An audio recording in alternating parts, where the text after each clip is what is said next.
Mekutu mangat dek putih lumat pocuding pade katrep hanale tamenging mata saboh di timu lage kita nyonyo saboh di barat jino tan mepat waris saudara di Nangrau Aceh Tumpalun Lahe di ujung pantai Pulau Sumatera di Meprang Urung Hana Rudale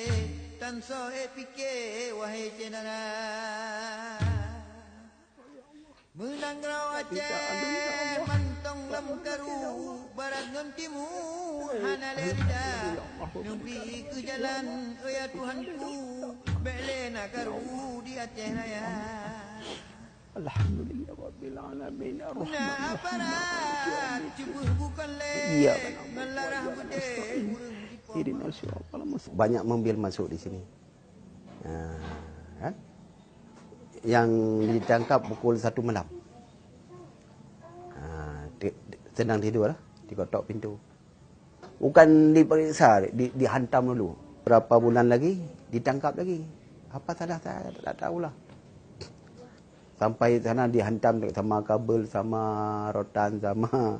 air itu sama diborgol dimasuk dalam tai lah dalam kencing lah tapi tak ada katal direndam dalam tai itu ini yang oleh karena itu kami bekerja pelan-pelan untuk mem-BAP para korban itu gampang kita datang apalagi kejadian Jambu Kepuk ya kita datang aja ke kampung itu dapat semua nah, untuk misalnya kasus rumah gedung